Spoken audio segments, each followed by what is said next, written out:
the Around the NFL podcast are most definitely humans. From the Chris Wessling Podcast Studio, it is Around the NFL. I am Dan Hanzus. I got heroes all up in this place. Greg Rosenthal, Mark Sessler, and the return of Patrick Claybon. Hey, Pat. What's up, man? How are you guys? Good. What's the reference with the human business? Well, I think it's a perfect episode for Patrick because I think Claybon, one of the things that makes him great on mic and just an interesting fellow is, he'll be a bit of a naysayer on things. He'll say this take is something people need to calm down about. Now let's talk about what's going on here in the world, because I don't think it's being talked about enough right now. Okay, and look at Patrick's reaction. He's got takes that are going to be flying I think I know out of where that we're going. beautiful mouth in just a couple of minutes. But I took it to a place. You ever hear that meme out there? The Simpsons predicted it. Yeah, I've seen some things up that alley. How about hashtag ATN predicted it? This is a drop that was cultivated years ago.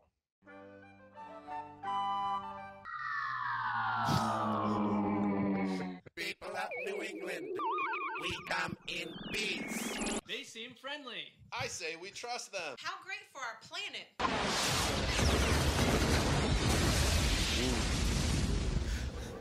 Is it great? Oh, we thought. Yeah. Man, I missed the throne of sleaze. That was some good heat. And then this just happened. You stated that the government is in possession of potentially non-human spacecraft. Based on your experience and extensive conversations with experts, do you believe our government has made contact with intelligent extraterrestrials? Something I can't discuss in public setting. Okay, I can't ask when you think this occurred. If you believe we have crashed craft, stated earlier, do we have the bodies of the pilots who piloted this craft? As I've stated publicly already in my News Nation interview, Biologics came with some of these recoveries. Yeah. Ask it, Were they, Miss I Mays. guess, human or non-human biologics? Ask it. Got it. Non-human, and that was the assessment of people with direct knowledge on the program I talked to that are currently still on the program. Hello? Hello? Hello? And then Tugboat this morning, as I do, I wake up and I went to check New York Times and I was like, obviously this is a major story. Right.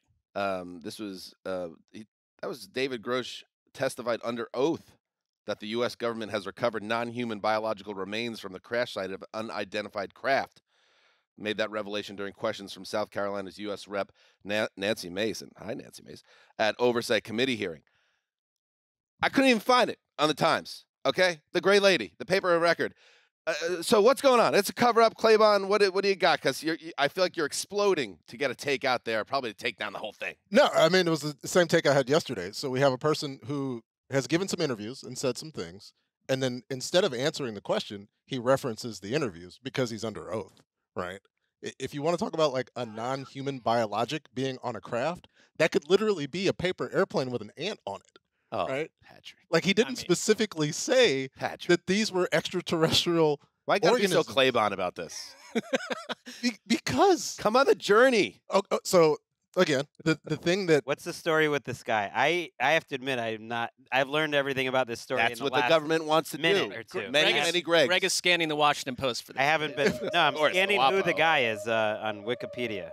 if the government was so motivated to stop this, would he have been able to say this in the first place? Mm. I don't know. I'd say it. My antenna is up a little bit on this. Well, I knew story. yours would be, but even beyond like Mark and conspiracy theories and otherworldly things, I mean, and I have a cousin, Big Dog, who's way into aliens and has been for years. He said he spotted one right above his pool, his father's pool. A craft or A craft. a biologic. And I said, "Did you get the camera out?" He said, "No, we were in the pool." Of course. But I believe him too.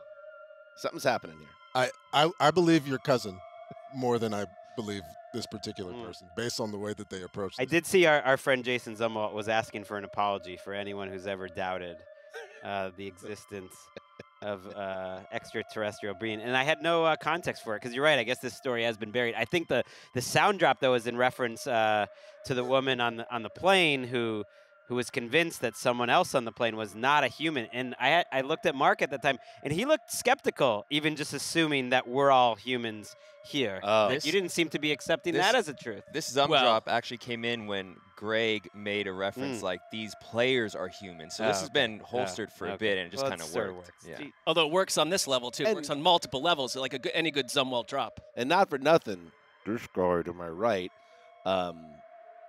kind of a classic alien move to be like, oh, it could be an ant on a paper airplane. Well, classic alien move. Again, in hiding, plain sight. If I had evidence of extraterrestrial intelligent life and somebody asked about it, I would answer the question, right? As I mean, opposed unless to being there's like, there could be repercussions to. But it's only a repercussions if you're lying, right? yeah, if there's repercussions, then why would he be there in the first place? Or if you're telling the truth. All right, let's stick a pin in it. Okay. If you want people to know, tell everybody. Like, Mr. Alien Man, like, don't go on News Nation. I think and, like, maybe he doesn't feel safe because this is that big. You know what I mean? Like there It's are. not a small repercussions. story if it's true. It's a large story, and it's gonna. I mean, it's still like we'll still be talking about Patrick Mahomes all for the next 3 months, but. It would be, Barbenheimer. It's like, how about we check out what's happening in these hearings? We're not silencing this on ATN. Keep We're pounding. ready for the discussion. We're not a part of anything. We're leading the show with it. Yeah, like exactly. I if- thought it was if- important to lead the show. if you want to believe a society has developed technology to travel faster than the speed of light, they came all the way to Earth and they're like, oh no, the carburetor, and then they like struggle in our atmosphere. Like, go for it. I knew you were going to do this. I knew it. well, It's you were. logical. They figured everything out except oxygen. They're like, whoa, what is this? Like, this is too much. Gravity? Oh God. Mark. I I believe. I tend to. I'm open-minded. I'd say vastly open-minded to the concept. And I feel like you're not even you're closed-minded to anyone that's closed-minded. I mean, I feel like you're in. You're I'm in. in. You don't like it if someone else is closed-minded. I would say You're hard I'm on not, one like, side. I think there's a lot of stuff out there in the past that is a little fugazi in terms of people wanting like to project false ideas and stuff. But like, dude, the idea that we're the only thing that's in the entire universe is absurd to me. Yeah, and I'm definitely not saying that. Yeah. Yeah. I mean, I'm with you there. I just I I'll get listened off to the fence, Rosenthal. I listened to what that guy said, and I don't believe that guy. That's all I'm saying. There's an issue with that. Well, that's your Yeah. You're right. And you nod your head in agreement, Greg, but you don't know about that because they've been hiding the story in this hearing. We got to. It's got to get We've in the all wa- seen it. As Why soon as didn't it you gets to just WAPO, watch like it? Greg's in. The conspiracy runs deep. I like to see that you're open-minded, Dan. I thought Oh. maybe you'd be on the other side. No of way. this. And Stand think on about board. that because usually this would be something you would think that I would poo-poo. Right. But the fact that Zeuser is on this. Yep. You got Daddy Rich in the corner. Can't convince you yeah. that Lee Harvey Oswald might have had a little help, but Didn't. on this front, you're He had a all right, great well. angle from the 6th floor. Dan says he was built different. He had momentum, and He was you know. cooking that day. It's He like was hot. tweets from 1969. I mean, terrible Three. what happened in Dallas, but sure. November But 20th. it was an officially- assassin that had a good day. Officially tracked as like a terrible shot in the Marines, but that's fine. Suddenly, I'm sure he worked on it in his That spare happens. time. You It know, happens. Blind squirrel. Blind squirrel. All right, let's get to the news. This is even crazier, I think, than what we just talked about. Aaron Rodgers and the Jets agreed to a new 2-year, $75 million guaranteed contract running through next year. Pellraiser had this. Rodgers is taking. Can I just tell you how weird the last few months have been as a Jets fan? And I'm waiting for the football to get pulled out, while also being more optimistic than I've ever been about an incoming season. I'm very, it's clashing, obviously, internally. But everything that's come out has been good news. And this is the latest good news. Rodgers took a pay cut of roughly $35 million. And just to put that in perspective, Saquon Barkley just signed that Fugazi deal with the Giants, who wouldn't play ball for him, trying to get an extra $1 million. Like, he's just like, I'm going to give up the rights to get this franchise tag used on me this year, so maybe I could hit incentives that get me an extra $1 million and get me to 11. Rodgers took a pay cut of roughly $35 million, as his previous deal had nearly $110 million guaranteed remaining per Pelissero. and a lot of the money comes due next season, which gives Rodgers more reason to play a second season, which alleviates some other. Here's Aaron Rodgers talking a little bit about his situation. The team gave up significant pieces for it just to be a one-year deal. I'm aware of that. I think there was an awareness of that. Now, again, anything can happen with my body or with the success we have this year, but I'm having a blast, so I don't really see this as a one-year and done thing. Mark, part of this feels like the biggest setup of all time for Jets fans, because right now it's like everything seems great. On the same, and then we learn a day later that Dalvin Cook is visiting with the team, and they could be very close on a deal, and they have all this extra money now laying around. It's wild. Yeah, I mean, it's this happened right after we wrapped yesterday's episode, and in that episode, we were praising Justin Herbert for taking just a little bit less than he might have in his deal. And then this came out, and I read this while driving and nearly went off the highway because there's no experience like this where a player took this kind of a haircut, a chop. Has this ever happened? No, I know. But it's also, I think it's just, to your point, I'm finding it's a chore to be cynical about the Jets. And I've long been cynical about Sean Payton will disagree. Yeah, well, that's fine. I've long been cynical about Aaron Rodgers, and I'm struggling with that. And it's like we're months removed from like everyone poking fun at him for going, into a dark cubby below earth. But he came out happier than ever, and with a healthy disdain for materialism that completely helps and changes the Jets' next two seasons. So what's not to like about this? It's so surprising that my immediate reaction was confusion and trying to find out what are the details, because this doesn't make sense. Is it fake? Is it one of those things? Is there more to the story? Is like Woody Johnson offering like a wink wink nod nod, hey, you want to get into big pharma? It's nice on the other side. I don't know. And so I did some research trying to like figure it out, because you asked if it ever happened before. Drew Brees took a pretty significant pay cut very late in his career when he didn't have to with guaranteed money. His play was declining in a way that Rodgers wasn't, and it wasn't this big over 2 years. So that's the only thing that would be even close.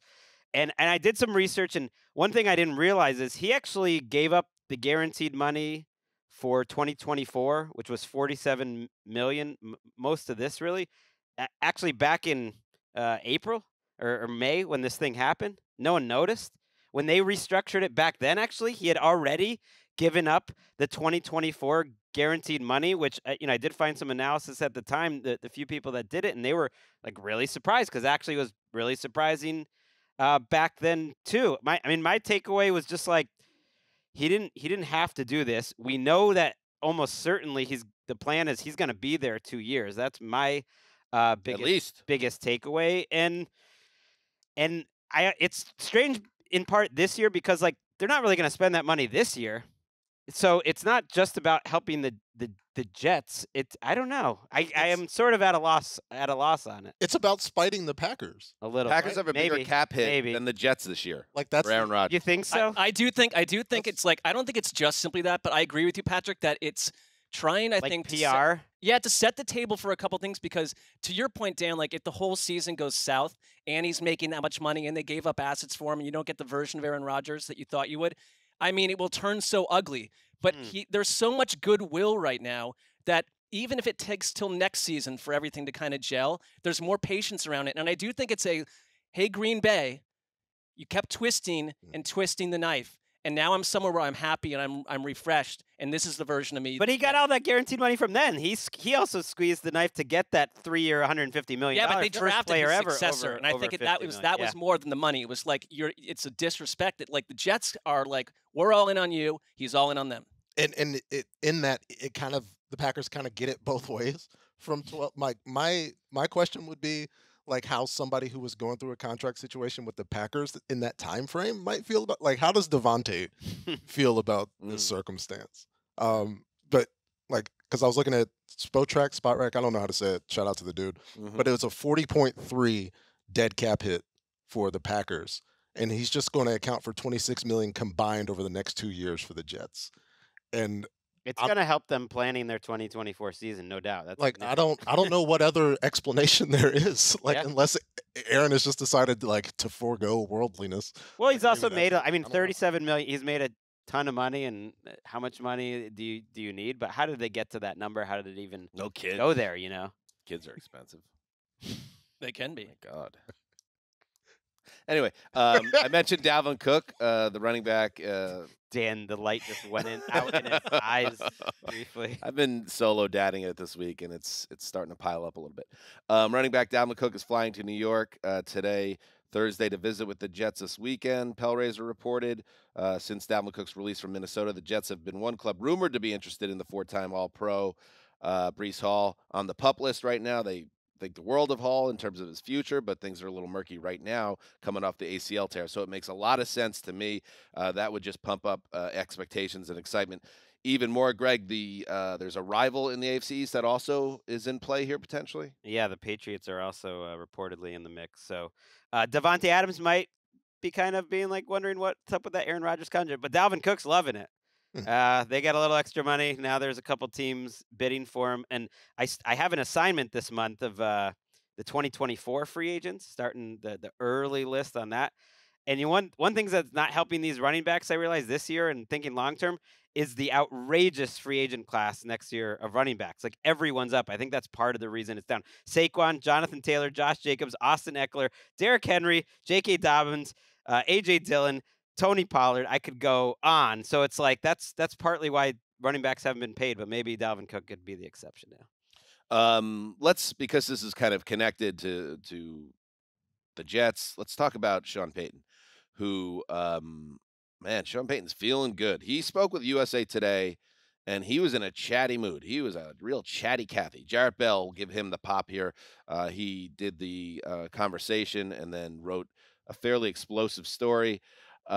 Here are the details. Payton called the work Nathaniel Hackett, who's now the OC of the Jets, and close to Aaron Rodgers, kind of helped lead to that situation coming together in Jersey. But Payton called the work of Hackett and his staff, what they did with the 2022 Broncos, quote, one of the worst coaching jobs in the history of the NFL. Is this something that ever happens either? This coach-on-coach violence? And said there were, quote, 20 dirty hands around quarterback Russell Wilson's career-worst season when he led the league. He took 55 sacks through just 16 touchdown passes. The team cratered, obviously. And Payton summed up the experience of what happened last year to this year. Everything I heard about last season, we're doing the opposite. Hamina. Greggy, like I said, you don't usually see coaches go after each other. Payton does also mention he doesn't even know Hackett, which made it easier, I'm sure, to fire off these shots. Very interesting. Yeah, he says it doesn't happen often where an NFL team or organization gets embarrassed. And that's what happened here. He said they spent so much effing time trying to win the offseason, the PR, the pomp, and the circumstances, marching people around and all this stuff, which I got to say, we kind of got on them last offseason about as well. We were very big. We pointed out that Hackett was in awe of Russell Wilson in that opening press conference, and it seemed a little bit weird. Well, it was entertaining, but then it became very non-entertaining. There was like a and it was great that we got this access, but there was an interview on NFL Network a couple weeks into the season with Hackett and Wilson together where it was like, this is how we all came together, and they were just not reading the temperature. Come on, y'all. Russell Wilson. At that point, it was already going downhill. Very exciting. I love this, though. Like, it reminds me of another Peyton story this offseason. I don't know if you saw that video that went around. Around the draft? He was, Yeah. His hands were full. I'm just saying, when have I said some of the things that I regret the most in my life? When are my words a little looser than others? Maybe like the real deal, even a little like harder edge, cynical words come out. Sometimes it's in that situation. So I'm just connecting dots here. Maybe you can connect them. You think during this interview that maybe? I mean, it's a little loose. It's a tongue in cheek, but yes. Yes. Have you ever been to Denver or Colorado? Sometimes that's what I'm saying. Sometimes like the truth, or maybe even worse than the truth, comes out where you're just trying to like bury people. I don't know. I don't know that it's that spicy. I feel like the things that he said. Can I give you a little bit more? Just a little bit give me the more. spiciest one. All right. So then after all that, and then he directly goes after another team, which is the Jets, which is, by the way, and probably not a coincidence, where Hackett is now. He mentioned like we're not marching around people and all this stuff. We're not doing any of that. The Jets did that this year. You watch Hard Knocks, all of it. I can see it coming. And then he. This is where he really started. Like he's rolling. He's like, now. I'm on a roll. Before we get Claybon's thoughts, let's hear Robert Saleh. Obviously, he meets with the press at training camp in Florham Park, and he's asked about his team getting buried by Peyton somewhere in Colorado. Well, I'm not going to acknowledge Sean on that. He's been in the league a while. He can say whatever the hell he wants. But as far as what we have going on here, it's. I love this. I kind of live by saying, if you ain't got no haters, you ain't popping. So hate away. Oh, yeah. We're doing something right if you got to talk about us when we don't play you till week 4. Oh, they're playing. But week 5. The guys in the locker room, they've earned everything that's coming to them. And really excited about what's going on. I think Hackett's doing a phenomenal job here. The coaching staff is doing a phenomenal job, and we're focused on us. I get it. There's a lot of external noise. There's a lot of people who are hating on us. There's a lot of people looking for us to fail. There's a lot of crows pecking at our neck. But all you can do is spread your wings, keep flying high until those crows fall off and suffocate from the inability to breathe. Whoa. Reach, Papa. Now we got dead birds. This is the coach that didn't want to be on Hard Knocks. It's going to be like one of the better Hard Knocks soliloquies of all time, right there. You can hear the Hard Knocks music going on. Exactly. Yeah, exactly. Patrick, your thoughts? Wasn't all this the reason that Coach Saleh didn't want to do Hard Knocks? Like he was kind of like he's kind of on Peyton's corner there. He was like a distraction truther about like the way this is, and so Sean Payton's saying what Robert Saleh initially said before Hard Knocks. Like he just mentioned the Jets and like the conversation around it. Sean was very loose and he was shooting from the hip. It seemed. I don't think he said like Robert Saleh and the Jets are going to do a bad job or anything. Like he believes in this, I guess, myth that like you watch, he said, makes you play bad or something. I love this phrase, marching people around and all this stuff. He says, you watch, I can see it coming. He's saying the Jets are going to flop this year because of the things that they're doing. I think part of it, because, Sean Payton, who was a pupil of Bill Parcells, who was a master at this kind of stuff, part of it is like he's looking at a locker room in which Russell Wilson essentially lost the team a year ago. I mean, beyond all the fire of what he's saying, I think he's trying to reset the table and be like, we've got to believe in our quarterback a little bit. There are reasons beyond Russell Wilson that this team was an epic disaster last year. And I think from a coaching angle, he saw malfeasance, just an absolute loss of responsibility. And when we watched the Broncos, I mean, literally that stadium was booing them because of time management. Peyton mentioned that too. They had more pre-snap penalties, infractions. They couldn't even get a play in. All that was true. I mean, he's just saying that's all over now. It's just crazy that Peyton, I mean, he's a guy that's very confident in himself and is known as kind of a dude that will, not afraid to stick his chest out. He's in that old Parcells mode, that you would be so public about it. But I think maybe he's trying to rebrand the Broncos after a very humbling year. And I don't hate on it. I just would, no, it's pretty wild. Fun. Yeah. Like we're doing, fun NFL rivalries later. I mean, Broncos-Jets is now on my list. Spicy. Peyton, Saleh. By the way, Saleh would kill Peyton in a physical battle. Week 5. Right. That's true. At midfield. I would love that. Peyton's giving me like late career Parcells with the Cowboys and then Dolphins vibes, except like he goes out and has fun and doesn't seem like miserable off the field. It's an exciting combination. Like that's the thing though, and that's why like I point out like the whole distraction truther thing doesn't mean anything because like Sean Payton has been at the center of so many distractions. Yeah, like Sean Payton had a biopic 2 years ago. Like he knows that this whole like people paying attention makes you bad. Like no, like Sean Payton knows that you execute, you put guys in the right situation, you're gonna win football games. And he just likes doing this. And Bill Parcells loved attention too. Yes. Right. Yeah. Absolutely. Remember when Sean Payton was forced out of the league by Bountygate, he made sure there was a giant poster of Sean Payton's face in the practice bubble in that ensuing season with the script, "Do your job" underneath. Even then, he was like, "This is going to be about me." He likes it. I mean, these are Broncos not signed up for it in part. Right. These are not ego-free individuals. These are not, they're external power-based, ego-heavy dudes who I love that it's July 27th. And this is the kind of spice they're getting. And I don't want to hear, I saw some things like, has this ever happened where coaches come in at each other and stuff? And it's like, I can't think of anything recently, but when you read the old, like, historic football books, like, they used to go at each other so much more because it didn't get as much attention, where they would be talking trash like crazy about other teams' players, other teams' coaches going at each other. Let's bring that back. I may have one for you during our segment. Oh, good. Oh. And I guess that reminded me of this. Just to put a bow on it, having seen Nathaniel Hackett with his 2 daughters leaving Las Vegas after he took them to the Taylor Swift show, kind of feel bad for him. Yeah. Well, he's getting you Just wait absolutely. He's just trying to like restart his career. Yeah. And you got this goon in Denver just bringing it back up and dragging him through the mud. Just like us, we woke up and learned that these quotes were available to the public, and so did he.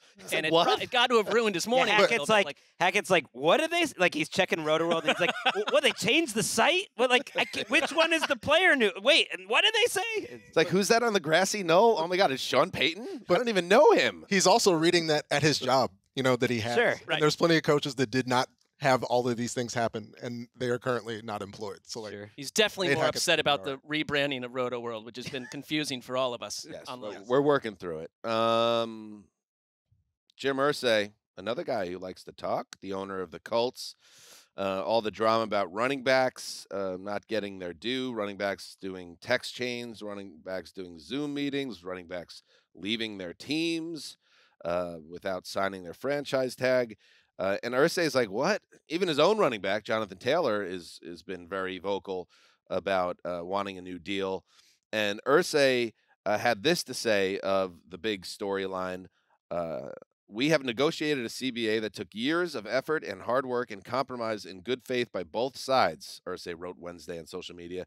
To say now that a specific player category wants another negotiation after the fact is inappropriate. Some agents are selling bad faith. Greg, do you agree? No, because CBAs are changed on the fly. I just teed you up to destroy agents again.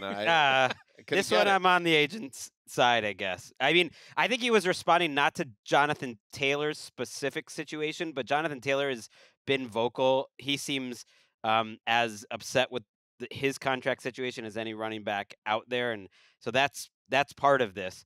But I actually think Irsay was responding to Najee Harris spoke about that maybe they could adjust the way the franchise tag for running backs. And adjustments do happen to the CBA actually before they re-sign the whole thing. So the idea that they're bringing this up as a potential solution is definitely not inappropriate. And I think Irsay just needs to work. Like his tweets are never clear. He needs an editor. Well, he used to always reference his administrative assistant to reach out and, do trivia and all this stuff with her. This, the whole running back situation, I'm starting to get, the topic is starting to become tiresome because there's nothing new to say about it. It starts to make me, I just feel like they need to find a way to truly make a difference because it's like, there were once a bunch of angry British people who decided to leave England for the New World. Like, what if every running back banded together and say, we're out of here? Like, every running back leaves every roster, and it's like, go play a football season with no running backs.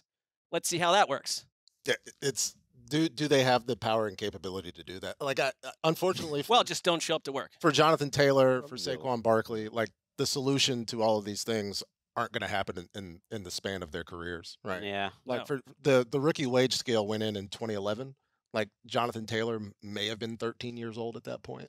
Like these things happen on these giant glacial time frames, and so like the average length of the NFL career has shortened since that CBA, right? And it continues to get shorter. And if you don't play as long, then you're not going to have as much opportunity over time. And so like the most recent CBA I think passed by 60 votes. It wasn't like a slam dunk that they got this deal done. And so like that's why looking back at Saquon, like what were his actual options like for him in 2023? Right. I think that's what some guys are going to have to ask themselves because the solutions might not exist while they're still playing. Right. I mentioned all those free agents. This topic is tiresome. I agree, Mark, and it's not going away. I think it's going to be cranked up next year with all those free agents. I did want to mention Jonathan Taylor's agent responded to that tweet. Bad faith is not paying your top offensive player. Right. So this is something where like the loose lips, I guess, of Irsay here is creating an actual issue. For even if it's not about his running back, if it's the owner of the Colts saying this, of course, Jonathan Taylor's gonna be like, huh? And hey, JT, just so you know, and I like you. I think you have a big bounce back season perhaps coming up if that ankle is healthy. You're not getting extended because Chris Ballard then followed up, the GM of the Colts. We're coming off a 4-win season. We have a new coaching staff, so we'll kind of let it play out as it does and make those decisions when we need to make those decisions. So Tough sitch. Tough sitch. Maybe he should have a great season. If the Colts make the playoffs, maybe Jonathan Taylor should say, all right, see you guys. Peace. It's been real. Finally, 8 o'clock delight. Greg. Oh, shoot. J.K. Dobbins is on the PUP list, but John Harbaugh in his sneaky John Harbaugh way kind of made it obvious it might be a holdout situation that you got to ask J.K. about. Spice. You're not getting a contract either, buddy. Buda Baker is in camp, got a little extra money, got an incentive, so no holdout there. Good job by you. Cowboy safety Donovan Wilson is out 4 to 6 weeks. No. Ooh, he just got paid too. There you go. Jalen Ramsey got carted off the field in Dolphins camp. We don't know too much about that, but it's a little scary. Yikes. Trey Hendrickson, Trigger Trey of Saints fame, gets a 1-year tacked onto his career. And then John Ross, the number 9 overall pick of what draft was that? 2017. Yep. 1 pick ahead of Patrick Mahomes. No. You pointed that out. Sorry to take your notes. No, that's okay. She was ready to fire that one. No, that draft had very few wide receivers. He was the only one in the first round. Cooper Kupp went in the 3rd, though. Sounds like a classic redraft scenario. It's a good first round in general, but not for the Bengals. I never did the old redraft on NFL.com. Always seemed fun. Nice exercise. That's what's happening in the news. We'll be right back. All right. Before we get to our conversation piece today, which is our favorite rivalries heading into 2023, let's start with, as promised, long teased, Mark, our conversation on the Netflix series Quarterback, the 8-part series, Omaha Productions. It's Peyton Manning. He's the executive producer of this project in conjunction with NFL He's kind Films. of on fire. Like he does the doing a nice job. Does the podcasts at ESPN Building something quietly. And what is Quarterbacks? If you haven't watched it, or Quarterback, it is a study of 3 professional passers in the NFL at different levels in their career. Patrick Mahomes, the great Patrick Mahomes, Kirk Cousins of the Vikings, and Marcus Mariota in his final season with the Falcons. So let's get into it, Mark. Well, no, all right. So, to be real with you, I told you that I knew I was on vacation with family last week. Yes. And the minute this started to percolate and everyone's talking about it, I'm getting DMs about this show. I was like, oh, I'm like, just like DMs. Well, no, I'm hoping that you guys discussed it while I was gone, because it's like I don't have the bandwidth to watch 8 episodes right now on this vacation, or suddenly do it all in one day. And I just decided, I made this decision. Well, a couple things. Like I just made the decision at one point. I'm not doing it. No harm, no foul. I'm happy for Peyton Manning. I'm just not going to do it. And this like wave of freedom came over me. But I did add it to my list of these shows that everyone's telling me I have to go watch. That I have. It's here. It's somewhere on this list. I will watch Quarterback after The Wire, Breaking Bad, Better Call Saul, Big Love, The Shield, Deadwood, Dexter, Buffy the Vampire Slayer, Freaks and Geeks, then Quarterback. And I'm not going to, I want you to feel free to discuss this wonderful series the way that you wish. Yeah. So I'm going to hard out of this conversation, but I want to leave you with Connor Orr's comments from a couple days ago about this, because this is what sent me on this journey of not caring. By the way, later this week, we will offer some of our thoughts about Quarterback, the Netflix series that involves Patrick Mahomes prominently. Have you been watching that, Connor? No, because I think 90% of that is just terrible bullshit. Like it's just like like all this stuff about like, oh, inside the mind of a quarterback, like he memorizes plays and throws the ball, and it's like, yeah, man, and we work hard at what we have to do. Like we're all amazing. All right, so enjoy it. All right. Oh, Mark's leaving. Mark's out. He's taken off his a big spectacle of himself about this, it seems. He's left the cat computer. He's gonna have to come back for the segment, but for now, I don't know. The door closes slowly, and so like it was awkward. Is it? I'm sorry, because again, I was said on the other show, like am I just a goober for being into this content? Is it a cool thing not to watch this? No, I think it's gotten. Maybe is it edgy to skip out on this? No, I think it's gotten different reactions, but I think it's got a lot of fans. It's done by NFL Films. I sure like them quarterbacks. I can't wait to watch this show. Wait, did NFL Films make it, or they just use the NFL Films? It wasn't clear to me. It has the aesthetic, right? And of course, if you use NFL Films footage, it's going to have that. Mm-hmm. But there's something about it that feels rather Hard Knocks-ish. I mean, they produced it. They were one of the 3 production. They were companies. definitely part of it. But So- it's if just to give you, because I was doing some research on it, and NFL Films wasn't actively promoting it in the same way that Omaha Productions Twitter handle was promoting. That doesn't really matter. We're in the weeds a little bit. But while Mark is taking his break, I want to share my thoughts on it because I loved it from the perspective of learning more about Mahomes and Cousins, and I thought that was really interesting. Some of the other stuff, the structure of it was maybe familiar to other programs you've watched in the past, but I think Mahomes. I'll start with Mahomes, and I'm curious what you guys think. Like, I found him to be so interesting in how unassuming he is. There's nothing for a guy that has had the level of success and the greatness. There's nothing that feels like mythological about him or awe-inspiring. The way he walks, he talks, his stature, the way he carries himself. He's not like there was a moment when they get into the AFC title game, and they show Burrow walking in, and he's all swaggy, and he just has this look and this aura about him. Mahomes to me doesn't have that, and yet he goes out there and he is arguably on pace to be the greatest quarterback ever. So I thought it was kind of cool how to see someone this special, be I don't want to say normal because there's nothing normal about Patrick Mahomes, but it seemed like a relatable, regular dude, and not. It's almost it was kind of jarring to me to see him not be this bigger than life figure in the context that we get to know him in the show. He carries being Patrick Mahomes pretty lightly, considering how difficult that is, I think, for a lot of people. Like, I don't think a Tom Brady could have invited cameras in at this stage of his career and been comfortable about that. And there's a story how Peyton Manning kind of convinced Mahomes didn't want to do it, and Manning did it, just thought it would be a really interesting exercise. And I thought about that because I think I understand why Jalen Hurts would say no. I would understand why anyone would say no, but I can also see why Mahomes is uniquely able to just say yes because, like, he's so comfortable in his own skin and that he can handle anything because everything is going on around him. He's got his family. He's got his brother is a little bit of a issue, and it's different. Pops, everything's happening. He's got being Patrick Mahomes, and he carries it all as just like, well, of course, this is what I'm doing. And you're right. I think it gave a good look into that. I haven't finished. I have to admit, I have not finished it yet, but I finished it. I don't have like a hot take on it. Sometimes you don't have to tweet about something. Mine is like, it's pretty enjoyable watch. It's like a perfect thing to watch while you're like eating lunch. It's like maybe I'm not gonna carve out 9 to 10 p.m. to sit and watch it necessarily, but I'm gonna get through it because there's enough interesting parts about it. I enjoy it. I think I don't really have a hot take. I think Dan may be expecting me to have one. No, I don't. I don't know why everybody thinks they have a hot take. No. Well, in this no, one, it's just like I don't. in the context because I've seen it I have about a few criticisms about all 3 of these guys. Right.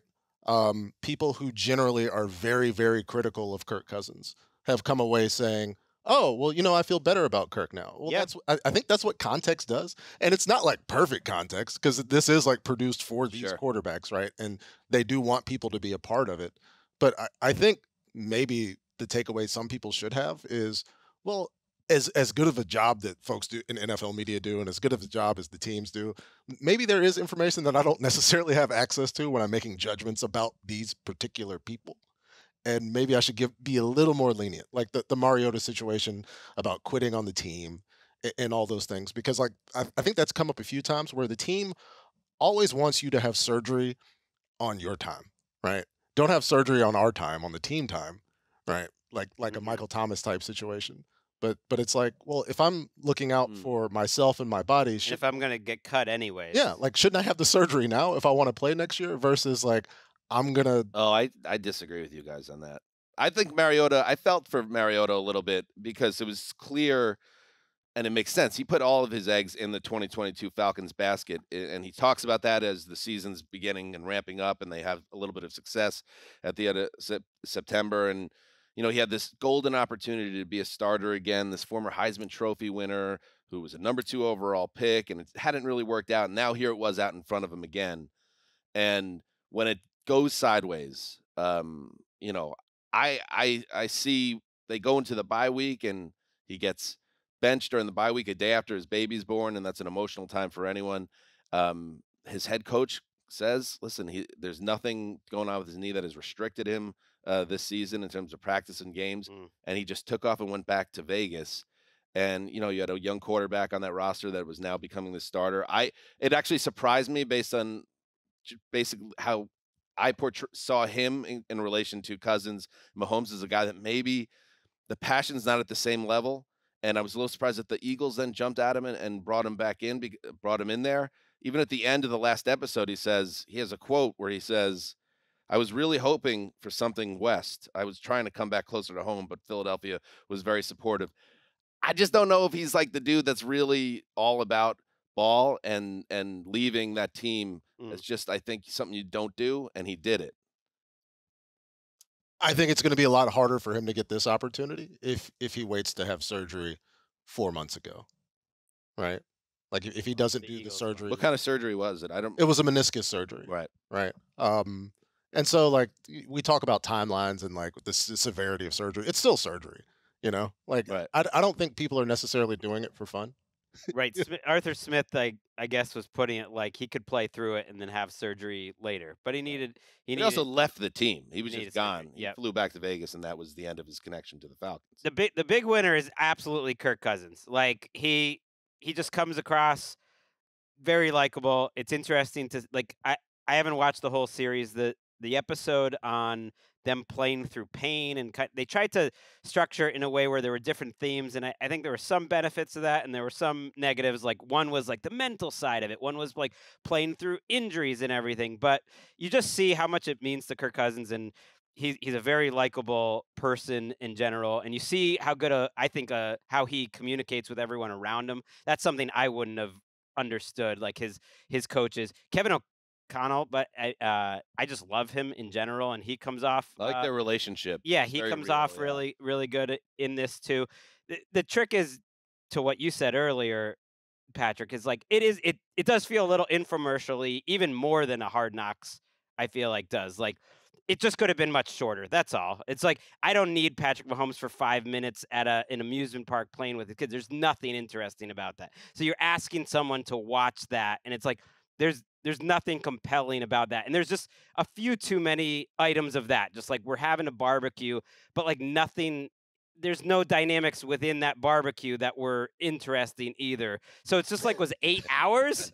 So it's like it could have been 3 hours. It could have been like 4 hours or something. Well, some people might like seeing that more. I like it, but stuff. I guess like you could pick and choose because there were parts where they featured their private life that were compelling and interesting. But it was like 8 hours is, it's like the whole Godfather series. I saw Florio said it's immediately the most important and like compelling, NFL show there is. And I would argue. He's a Vikings fan. I would argue against that because I don't think it's giving you as like real a look as I think. But I think it was entertaining too. I'm not pooping on it. I just wish it was a little shorter. In terms of the mic'd up stuff on the field, like we get that.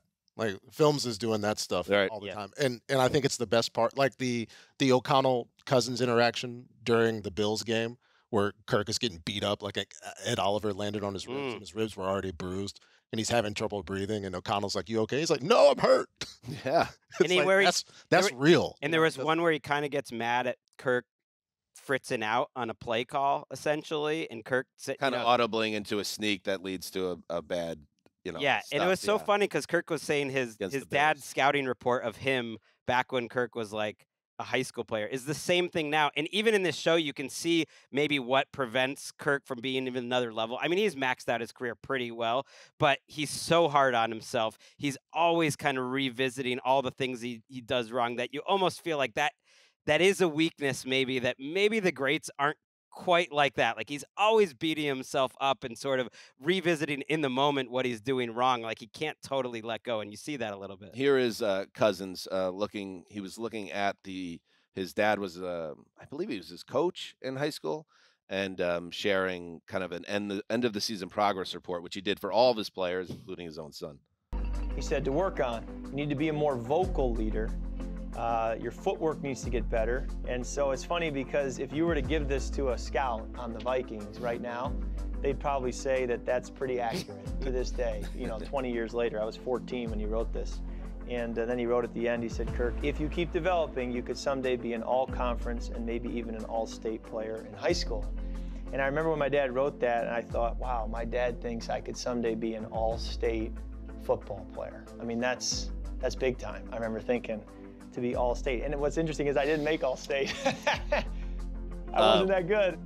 As the father of two boys, that gets me a little bit. And I just have some for Cousins before we move on. And Mark, you could come back in whenever you want to. I have so much respect for anyone who could reach the absolute ceiling of their potential and maybe even clear it a little bit. And because Cousins doesn't have the greatest size or strongest arm or most athleticism, he isn't, in terms of personality traits, it's not what you say is what you're looking for necessarily in a franchise QB1.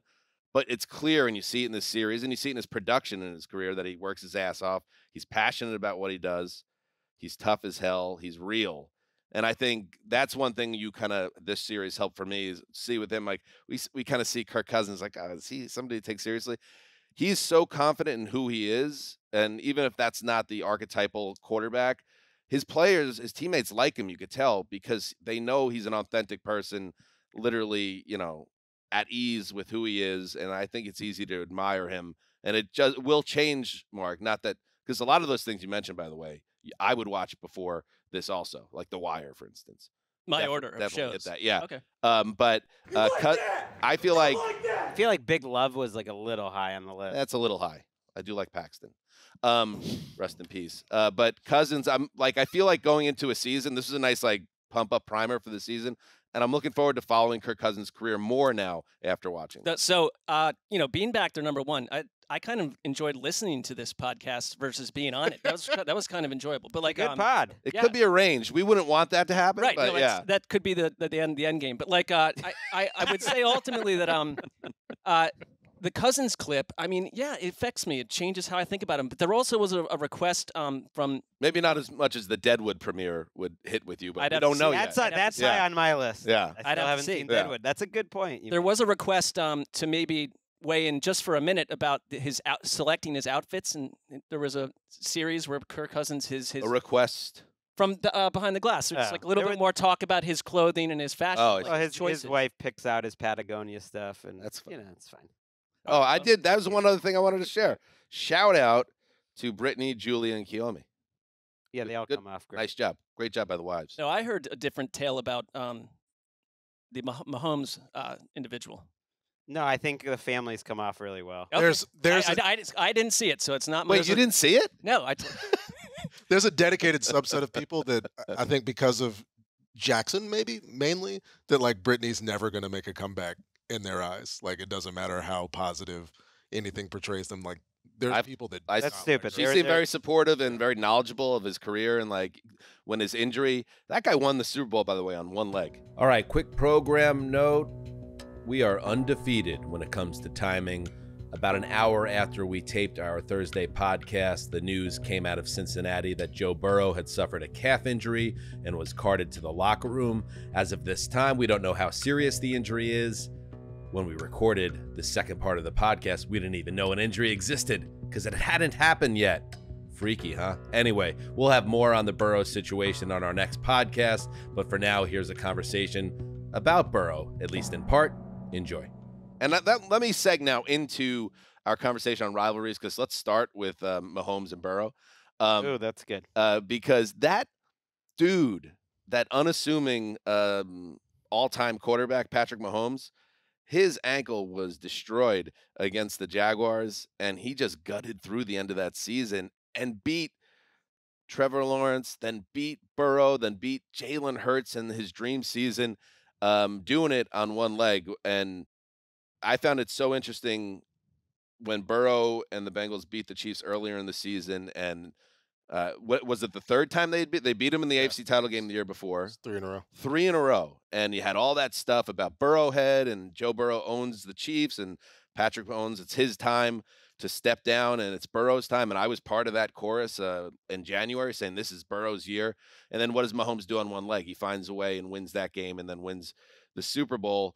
But it also reminded me they did play it in quarterback. Can we get the Travis Kelce, who deserves a medal for this? I don't know, just like a gold medal for the post-game presser immediately after the AFC title game, and as well as just great television, amped up this rivalry even more.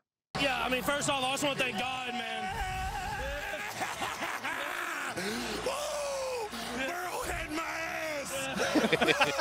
It's Mahomes' house. Love it.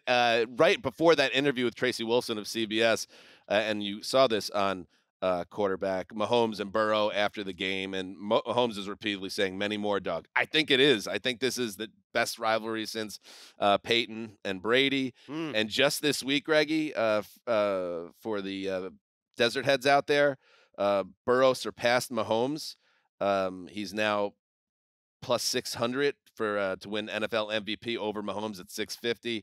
And it's just like the two guys that are seen as the best quarterbacks I would in the take sport. that Mahomes number every year. So would I. His whole Yes. career, including last year, by the way. You guys got on me for picking him as MVP before the year. Congratulations on that. Anyway, so they've squared off in each of the last two AFC title games.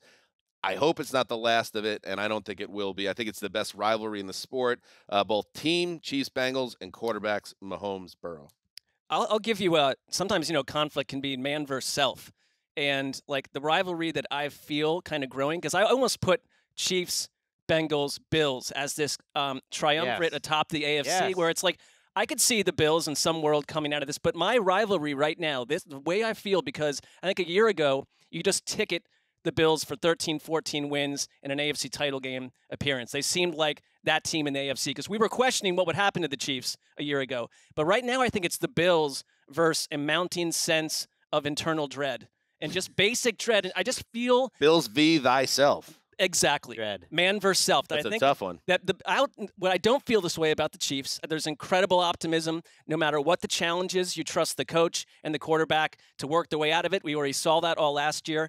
Bengals, to me, sky's the limit for just the reasons you mentioned, because of the quarterback, because we've never seen a Bengals team like this. Something about the Bills feels a little snake bit and a little ominous. And I don't have proof of what's going to come next, but I just think that's going to be a theme. They went through it last year. I think the emotional weight of last season caught up to them by the end for a lot of reasons. They also were incredibly resilient. Josh Allen became a leader. But I just think this year is going to be a little bit different for Buffalo inside a very tough division. And I agree, and that almost makes me think, maybe this is the year they surprise people, because it always seems like the year everyone thinks one. Like last year was not supposed to be the Chiefs' right. But Tom Brady's first year with Tampa was not supposed to be the Bucs' year. That was supposed to be like the year they build up to that. And we're all thinking about this because that is the right answer in terms of just like right now, what's the rivalries that define the NFL? And I think rivalries are why football, American football, is a better sport, frankly, than the other most popular American sports. Or it's one reason they're more popular, I think, than the NBA and basketball, because rivalries are so important within the division. And then you get these like Bills-Chiefs is an incredible rivalry. When the Bills beat the Chiefs early last season, it really felt like a moment. Like they had gotten over some hump, and that those playoff losses that they had are insane. But then you think about Bengals Chiefs, and then you just sort of think all of Mahomes' rivalries. He has a rivalry with Allen. He obviously has one with Burrow. Every time him and Justin Herbert play, it's like the Chargers just kind of play the Washington Generals. But all those games are amazing, and both quarterbacks always play amazing. Herbert's numbers versus Kansas City are insane. Tellingly, Mahomes says after the Jaguars win, when he's back at his house with his family, someone at this party says to him, "Who would you rather play?" And he says he wants Cincinnati. Like he respects Buffalo, but it's the Bengals that he wants. Like that.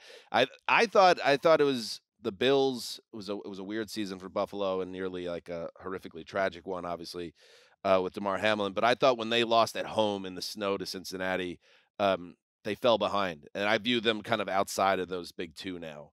But you could easily see it the other way around. I guess the thing is, when you have greatness, and we've gone from one dynasty that's never had anything like it in the NFL history, the Patriots, where we got most of the best rivalries involve the Patriots for a while, and we segued with an actual game right into the Chiefs having all the best rivalries. I mean, Mahomes, to me, his most incredible season was his first as a starter, and Belichick really prevented them from getting that trophy, or Tom Brady did. So, like, even Mahomes, Belichick, I'm glad they're playing this year. That's a rivalry. All the Chiefs rivalries are the best because they're the best.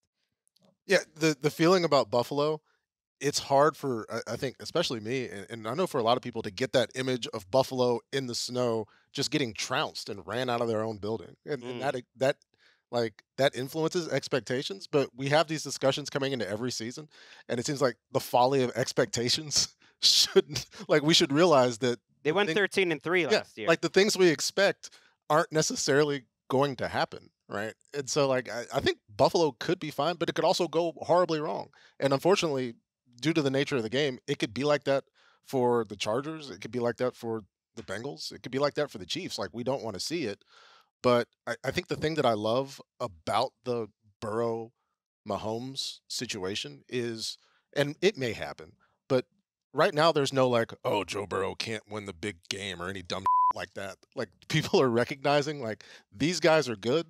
Like, Aaron Donald makes a play, or Patrick Mahomes and Travis Kelce make a play, and it doesn't like define careers. Like, they just lost. And I'm glad that we haven't had the dumb stuff yet. And the Mahomes is the oldest of the three, including Josh Allen, and he's 27. It's kind of crazy. Yeah. And Mark, to your point about the Bills, I think it was an episode you weren't here last month. We did the urgency scale. I had the Bills at a perfect 10.0. That's how I feel about them. This is such a tremendously important year in the history of the organization, because I think there is part of that dread was that window, was the last couple of years, and we didn't get it done at home in January. The previous year, the 13-second game, like, was that the window where this team was? But isn't that sort of what we're saying? Is it's like I could project the Chiefs making 4 or 5 Super Bowls over the next 7 or 8 years. I would have no problem with that. Bengals, sure. I mean, as long as they can continue to, keep the roster together. But the Bills, to me, feel like the window is slowly closing. Which might be unfair because it might be. Allen is still young and he's got 15 years ahead of him. They could reload as well. But maybe it's this core, and then I don't know. I felt strongly entering this past season that they were the team. Now there's a little doubt around them. Maybe that's not the worst thing, Patrick. How about you? Rivalry. Favorite? Are we going? What order are we going? Anything you want. Okay, so one rivalry that jumps out to me that is bananas, because we just talked about Saleh and Sean Payton, and like, it feels like there's actual animosity there at this point. Tua Tagovailoa and Justin Herbert are two of the nicest people on planet Earth. They would never say a foul thing about literally anybody, but their fan bases are so passionate that this thing has been created off of pure conversation about who should have been drafted where, who's the better quarterback. It's the best thing that ever happened to Emmanuel Acho. If you ain't got no haters, you ain't popping. That is so cringe. I just remembered how I literally... You ain't, bro. Cringe. You ain't popping, bro, if you ain't got no haters. Yikes. But it's just it's a sign of, one, how like annoying conversations can be, but also how much energy and attention it generates for the game. Because these two guys, like, literally wouldn't hurt a fly. Like, they would never say a cross thing about anybody. But I'm excited about this game. Like, this has been years in the making, and I'm not excited about all the things that people are going to say about it. But I'm glad that we have these guys, and I'm glad we have people. And it's week 1. Make this thing. You know what? If you don't want too much attention on that, and I think you're right, the build up to the game will get a lot, and the postscript will get a lot. But the fact that it's week 1, it's not in a primetime spot, and it's actually opposite the Tony Romo Jim Nantz game in week 1. We've already seen the assignments of announcers. Nothing made me feel like football was back more than Let's hear them. CBS. What do we pointing got? Out the announcers. I will, never too soon to talk about. I'll bring them up, but I know that Romo and Nantz are on Eagles Patriots at 4:25. And Packers Bears is also on Fox at 4:25. So you're burying Dolphins Chargers there in a relatively big spot. We need to send the top team to cover the Patriots. I remember Charles Davis is on Bengals Browns, because I just remember thinking, oh, Mark will, if he wants to watch that. Here we go down this road again. We all enjoy Charles Davis and Ian Eagle, and I was like, oh, that'll be a pleasant call. Just an option. Game. I will watch all the games, so I will. Right. I will watch. But that specifically, that will be a choice for you. Yeah. You'll have. Well, Patrick, I'm so with you on the fact that the two quarterbacks probably could be best pals and go on endless road trips, but that was with their primetime encounter last year. It'd be too quiet, you know. I wouldn't want to watch it, but that's another show I wouldn't watch. But that was a dark night for X, aka Twitter. That whole clash they had in prime time. AKA Twitter. All right, let's pause here for 1 second. Promo, baby. Football's back. Celebrate by watching as teams across the league take the field for Training Camp Back Together Weekend, presented by YouTube. With 2 full days of practices, player interviews, mic'd up moments, and fan fests across the league, it's a can't-miss NFL reunion. NFL Network and NFL Plus have you covered, with coverage on Saturday, July 29th and Sunday, July 30th, with additional coverage on ABC and ESPN. Go to NFL.com/BackTogetherWeekend for ways to watch. While we're here, let's take a quick break, and we'll get back to more rivalry talk.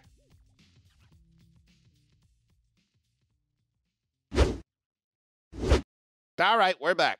I'm going to go with essentially Raiders versus everyone. Now, below that, it's Al Davis. Al Davis and the Davises versus the NFL. I mean, that's the ultimate rivalry, is they hated each other, him and Pete Rozelle, the commissioner. I mean, they lived up to their name. They merged, like he got this merger. He wanted to have this big spot in the NFL. Rozelle ended up burying him, taking him off the competition committee. They hated each other. Like the Raiders and the NFL always were getting at each other. They were truly renegades. And then they tried to not let him go to Oakland. They sued the NFL. They actually won. They basically hated themselves until the end of Rozelle's career. Rozelle said when he retired, one of the reasons he was retiring was Al Davis was such a pain in his ass all that time. Fast forward to like Mark Davis, and we still got problems. We still got the NFL, rightfully, but being involved in a situation where John Gruden's career ends with the Raiders, and there's still tension here. Oh, they wouldn't let him go to L.A. either, right? Where their biggest fan base is. Between Al Davis and everything, there's still all this stuff. And then I think Mark Davis is definitely more genial. But then I thought about it, and it's like everyone thinks they have a rivalry with the Raiders. Like Chargers games are different when the Raiders show up. It's like, oh no. Like Raiders fans are showing up. You saw it on quarterback. Like the Chiefs actually consider the Raiders their biggest rival. Broncos kind of feel that way. It is kind of amazing that they've. Well, you got to track some of the history of the game too. Yeah. These are AFL teams. Exactly. They killed each other in the 60s and then merged, and that stuff leaves a long tail. But the fact that the Raiders specifically have been able to maintain this despite 20 years of sub-mediocrity is pretty impressive. That just like even though they've been bad, they still are sort of the team everyone around them and the NFL like. Are they kind of like the Cowboys of the AFC in a way that they have the branding and they're just something special about them, even if they haven't been special. Well, I did that like back when we used to write like long articles. Like you still can, by the way. I know. Well, no, I feel that's very possible. But I had the assignment to cover the last game in Oakland. But before it was a feature on talking to like 20 different Raiders. And I came away with it being like, yeah, just to your point that there is a Cowboys like aura to, I mean, not that I didn't know that before, but just to see that these players who hadn't been on the field in 25 years, one guy, a couple of them just getting angrier and angrier on the phone talking about games from, 2.5 decades ago. It's like, there is nothing like the Raiders. They're AFC West fans hate the Raiders still, even though they've been bad forever, which I love. Just think about how rewarding to see your byline on NFL.com. There's nothing putting like in the work. There's nothing like it. Doing the 20,000 words. Yeah. Letting the audience see your gift for writing, the craft. You could do that again. I think what I'm doing is if there's too much of it, there's no need. So if I wait 7 or 8 years to do another one, right, then there will be that appropriate need. Make them want it. Yeah. Terrence Malick. Wait, what's the historical one you were referring to earlier? I was hoping it was very much something that Wes and I used to talk about all the time, because before Wes dispatched the Bengals, he, back in the days of Sam Weish, in the old AFC Central, which all those teams hate, talk about teams, there was no friendliness between, they all hated each other, but it never peaked more between the old Oilers and Bengals than it was Jerry Glanville, who was, I found him to be highly annoying as a Browns fan, but entertaining years later just to see he was a truly strange character. And Sam Weish, these guys hated each other. And I'll never forget this one game, 1989, when the Bengals, at the height of their disdain for the Oilers and Sam Weich's hatred of Jerry Glanville, who he was, what he represented, the kind of teams that he put on the field, they beat the Oilers 61-7. And there's an incredible story on The Athletic about this, where they were up 31-0 and went for it on fourth down. They recovered an onside kick leading 49-0, and then kept throwing the ball nonstop. That's awesome. Okay? That's what we need. Right, Sean Payton, you got to level up, son. That's the thing. That makes me excited for Jets Broncos because they ran a fake reverse after that. The score was 58-7 at one point with 30 seconds to go, and they kicked a 30-yard field goal to make it 61-7. And then Sam Weish in the post game. There's a great oral history on this on the Athletic, and he blew the doors down and went on like a 25-minute tirade about the person of Jerry Glanville, the football coach Jerry Glanville, what he produced, what the Oilers represented in football. And Sam Weish was one of the most charitable, kind people. Everyone thinks that you don't live in Cleveland, but there was this whole other side to him where he was a Bill Walsh disciple who was involved behind the scenes and helping so many different people. But Glanville just got under him, and he could never calm down when they played the Oilers. And it was one of the more delicious rivalries. It's sort of forgotten right now. I love that one. That reminds me of the Belichick Titans game where they put like 60 on him in the snow, and he tried to pretend it wasn't partly because he didn't like Jeff Fisher. It was like, absolutely, you're calling. I think they called a play where it was like where you handed it off to the wide receiver who threw it back to Brady. It was like 49-6. It's like, but those games you remember them. Like, think about there's this. nothing wrong with a little blowout. It's fun to tie it together. Think about if Rodgers is having one of those Sundays where he's like in the Jordan shoulder shrug mode, and everything he throws is right on the money. After Peyton went after his good buddy Hackett and Saleh, what you heard from Saleh there, that would be delicious to see my Jets run up the score on Peyton's ass.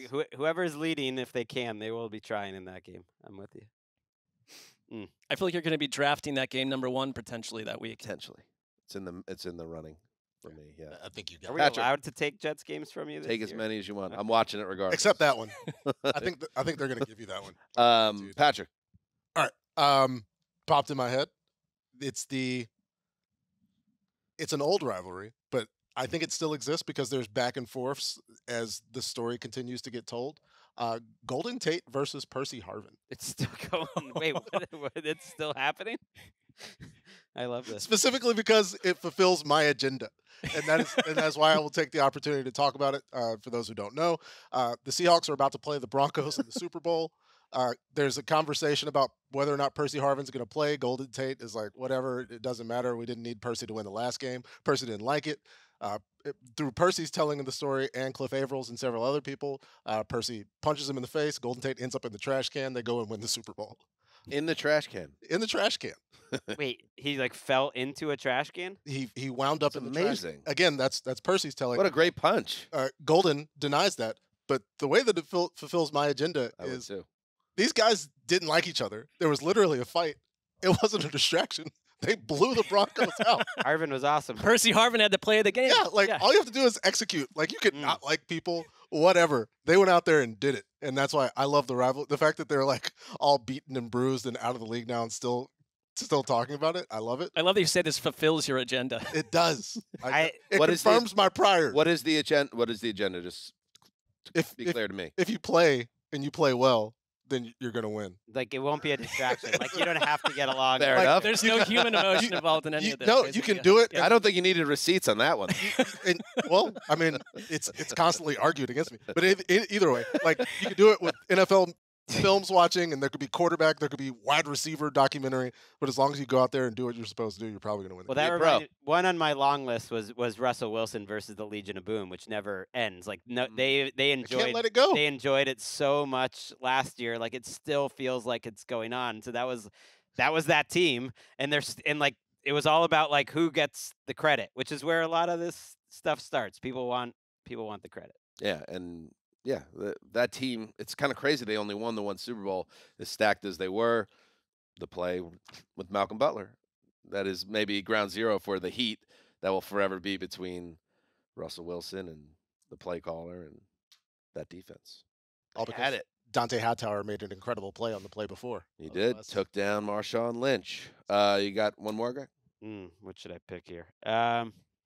Let's give McVay versus Shanahan because they're playing twice a year. We had Jordan Rodriguez on. We didn't really talk too much about the playmakers, but we did. But, man, you really get the feel of how weird and complicated that rivalry is. And, yes, McDaniel and LaFleur are kind of in the mix, but it's really more about Sean McVay and Shanahan, and to the point where they're obviously copying each other on certain things and watching each other, but that they know that the other guy knows that they're watching, and so that they're too prideful to exactly copy it, and they just do some BS cosmetic change where, like, we'll use a tight end on this sweep where it's a receiver so that it's a little different, so that it's us, and, like, it's really ours. And I love that because it's one of my favorite parts of the whole thing is how they all take stuff from each other. And I love that because they're doing it for just each other. Because the rest of us noobs, we don't know all that, but they know that Sean McVay is going to be watching them on tape and think like, oh, they stole it from us. And so it's just this totally petty thing back and forth. And it was so complicated because you understand, like, their friendship, whatever it is, their respect is on hold. They respect each other, but they don't like each other. I mean, Mike McDaniel used the word exploited to talk about his relationship with Kyle Shanahan, which was kind of like a little thing he threw in there. And it's all very complicated. LaFleur was just kind of like, I like everybody, you know, it's sort of to the side of everything. He's like, I don't take. He actually says, I have no ego, and it's like, okay, I kind of believe it with him. But that's like a fun element, and they're playing twice a year. Now I'm gonna have a better context, to use your word, Patrick, when I watch those matches. I think of the game where Shanahan, when they blew the doors off the Rams and had that 16 play. 11-minute long drive where you knew Shanahan was just rolling. And they've basically owned McVay. Other than the big moment where they didn't, it definitely is in McVay's craw, or whatever you want to say, that they've owned McVay. And I wonder how that conversation and getting asked that question before that game so many times has affected their relationship. Yeah. Like, I think it's probably been tough for Sean. Yeah, and hearing Kyle Shanahan talk about it, especially even in the last week, I mean, that loss to the Rams, yeah, he's owned Sean McVay, but McVay won when they won the NFC Championship and actually won the Super Bowl. So, good stuff. Let's close it out with going kind of full circle and Andy Reid and Bill Belichick. I pulled the numbers just out of curiosity. So Reid is 65 years old. Belichick's 71. Belichick has 298 career wins, 662 percentage. Reid has 247, 641. Wow. So if he just keeps up his pace and actually, did the coached as long as Belichick did, he has a chance. Postseason, Belichick, unbelievable. 31-13, 6 Super Bowls. Reid, 22-16. He has 2 Super Bowl rings. Belichick has been the head coach of 9 Super Bowl teams, 6 wins. Reid, 4 Super Bowl teams, 2 wins. Reid is the first coach in NFL history to coach in 5 consecutive conference championship games. And Belichick right now has him, obviously. Wait, well, Belichick did too. He was the first coach in NFL history, I guess. So maybe Belichick was the second. I don't know. No, Belichick went 9 straight. Take it up with the Kansas City Chiefs press marketing department. I mean, I'm just saying they went 9 straight. 9 straight conference championships. But did they go 5 in a row? Yeah, they went 9 straight. That's to me the most. Wow, that is crazy. The craziest stat of the Belichick. So what I'm saying here, Belichick obviously is in pole position, and if he finds a way to get one more kind of ride out of his career, it's not even going to be a question. He's going to just basically have every record. But it's interesting with Reid being 6 years younger, if he could stay healthy and on the sidelines, if he still wants to do it, and Reid seems like a guy who's going to want to coach forever. Patrick Mahomes, as we mentioned earlier in the show, is 27 years old. And I think the next 5 years are going to be very interesting to see where Reid is then. Because, yes, if we measure it ultimately, if you want to do a bottom line, 6 Super Bowls, it's 6 v 2 right now. But I don't know. Does Mahomes have 3 titles in him? Then what's the conversation? I think the rivalry is these guys have a lot of respect for each other, so it's not like not personal. Hate each other. Right, it's not personal. But I'm very interested to see what this looks like when the dust clears and you start to say, Belichick clearly right now the greatest coach ever. Does Reid have a chance to really enter that conversation in a meaningful way? Yeah, he does, because I think it's like they're flip-flopped in a way, because Belichick, post Cleveland, had Tom Brady right out of the gate a year in, and all that success came. And now every talking head is like, is Belichick actually the great coach we think without Tom Brady? Which is a ponderous conversation to me, but it exists. And then there was a long period where can Andy Reid be a good coach, but is he truly great? Like, is he a Super Bowl winning guy that does this over and over? It's like, now he's got the quarterback, and yes, he does. I apologize. The Patriots had made 8 straight, so that was wrong. I think they were saying Reid achieved it before Belichick, not that was alone. Was it with the Eagles? Is that what it was? I would go look, but Chiefs, I think that's what unless the PR department's just trying to pull a fast one on us, which would be more exciting. Did the Eagles make 5 straight conference championship Well, games? they definitely made 4 straight. He's the only coach to win 100 games and appear in 4 consecutive conference championship games with 2 different franchises. There you go. And they made 5 straight now. That's why I was thinking 5. Either way, it's going to be tough, but I think it's a great rivalry because, to me, it's the best defensive mind of his era, Belichick, of a couple eras, and the best offensive mind and the most influential offensive mind in Andy Reid. And they have come up against each other enough that the respect is massive. They've each had pretty big moments against each other, but to me, it's going to be tough for Andy Reid to pass him. I guess he could start just like he could pass him in wins. He could win more Super Bowls, and then you talk about it. But Reid came up against Belichick in such big spots a couple times that their careers would have changed. I'm thinking, of course, the Eagles' Super Bowl appearance after he finally broke through and got there. It was the Patriots' best team ever that shut them down. And then I'm thinking 2018, which to me, with hindsight, but even at the time, to me, feels like one of the most important games of the last 20 years for the Patriots to get that win on the road in overtime for Brady's last Super Bowl in Mahomes' first-year MVP. That was like a sliding doors type of moment, and Belichick came out on top both those times. I think, but even in both of those situations, one is literally a coin flip, the other is a metaphorical coin flip. Yes, and I'm surprised you believe in metaphorical coin flips, just based on what I know about you. But I'm just saying, like, in terms of the degree of difference, right, between the outcomes in those two things, it could have gone either way. Like, there's universes, right? Yeah, it's not 61-7. Yeah, wins both of those. Well, that one I truly am with you. If the coin had flipped the other way, I think Mahomes would have scored at that point. They had lights out in that. Like, Belichick was a great first half plan. They did nothing. It was their worst first half of the year, and then they were scoring every time at the end. Maybe if it does get close, right, and Andy Reid and Mahomes win a few more Super Bowls, maybe the fact that John Harbaugh and Doug Peterson have both won Super Bowls, whereas the Belichick coaching tree is kind of floundering, maybe people make a case there. But hopefully, like, history will be able to be like, hey, both of these guys are really good. Like, we don't have to put, two bad boys against each other. Then Andy Reid retires 2 seasons from now, and the conversation's really mute, and we remove it from this episode. And I was going to say, and maybe will they have one more big stage together in January? I think if that happens, Belichick kind of puts it to bed a little bit as well, because not that there's any doubting of Belichick, but if he's able to build up one more big Patriots team post Brady, it's like, all right, here's your flowers, here's your lollipops. Good luck, Mac Jones. Everything. Would he do that? Like, would Bill leave just to, like, in a Rodgers Packers situation to say to the boss, like, look at what I can do for somebody else. Like, this is me getting out on my own. Go back to Cleveland. I'm happy they're on the still pounding that drum schedule. We get it. We get a little Reid Belichick this year. Monday Night Football late in the season. It's been a minute. It's been since we got a little Chiefs. Hypothetical, Mark. Kraft and Belichick, the egos, they can't coexist. It ends after this year. Belichick goes to Cleveland. You want to talk about pomp and circumstance? I have unfinished business here, and grumble. I always love this place. This is the heart of football, Cleveland, and it's our time. I think that would be too nostalgic for me to ignore.